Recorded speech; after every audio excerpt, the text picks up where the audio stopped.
So I spoke previously about why I prefer Agile to project management in complex environments in a shorter form video. I want to expand upon that a little bit further on why that is. The crux of it was essentially I don't really prefer one or the other as such. It's just that I like using the right tool for the right problem. And that's ultimately what it comes down to. Is Agile is intended for complex problems. It's what it was kind of designed for. It's where it evolved from, was dealing with complex problems.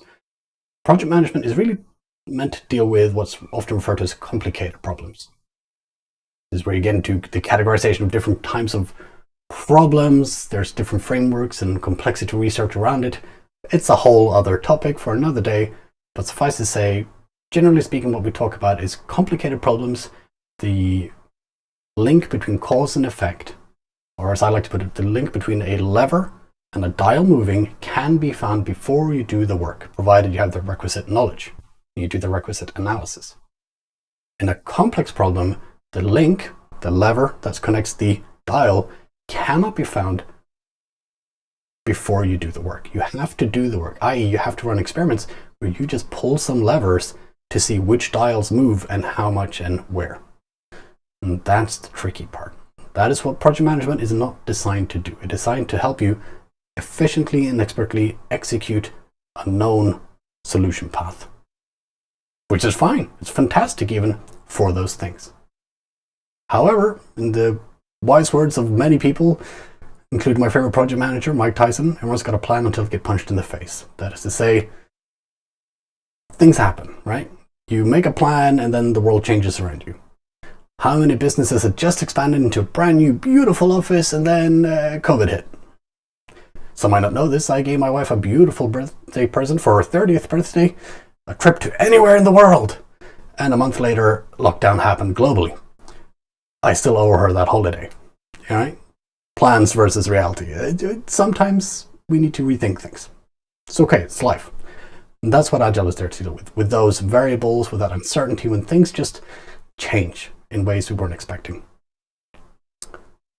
So, fundamentally then, what does Agile do? Well, Agile is set around creating rapid experiments or rapid feedback loops of making things visible around you.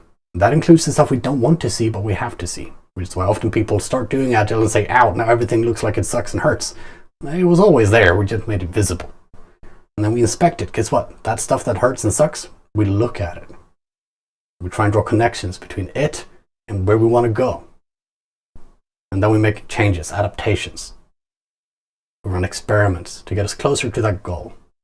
So Agile is really around setting a goal. It's not that we work blindly. We work towards something. We're not entirely sure what it's going to look like when we get there, but we know we're working towards that general direction.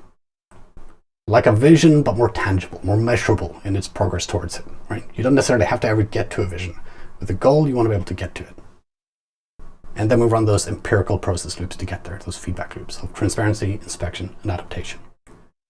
By doing that, by pulling those levers and dials, seeing how they all move, interconnect, we can start to identify patterns. And if you're working with something like the Cynefin model, or the Cynefin framework, I believe they want to refer to by Dave Snowden, what you'll find is emergent practices. That is to say, the links emerge. And for that complex problem, for that complex environment, that link is now known. We can replicate that link between that lever and dial. Fantastic. The only way to do so was by pulling levers. What Agile does, what Scrum does, for example, Kanban does, is it gives you a framework, gives you a tool set to do that in a more structured approach. So you're not just wildly pulling stuff. I like to think of it as science. In fact, the scientific model is based on the empirical process. We want to design experiments. We want to move as few variables as possible so we know what thing made what happen. Because once we know that, now we can replicate it in that environment. The annoying thing with complex problems is each complex problem is different from the others. So your solution, your linkage between lever and dial, worked for your complex environment and will keep working in your complex environment. However, it probably won't work in another complex environment. And that's where it gets annoying and tricky. But that also means that as you're doing product development, you must start with a complex problem. You're solving the complex problems, and before you know it, you have built this beautiful product which is now in market and is being operated and just maintained. And chances are you have found pretty much all the links that you need to find. And it is no longer any complex problems left to solve. Now there are only complicated problems or even simpler problems to replicate and do again. And because we now know the links, well, that means we have expertise, we can do the analysis, we can do that maintenance and keep operating this thing because we already solved the complex stuff. So whilst you might need Scrum to begin with, you might not always need it for a product. Eventually you might need to move away from Scrum to something else that fits whatever life cycle stage your product is in. And that's okay. Some products, however, always have complex stuff happening around it. That's also okay. Then we just keep using Scrum or Kanban or whatever agile approach works for that product. But it all comes down to identifying what kind of problem you have, using the right tool for the right job.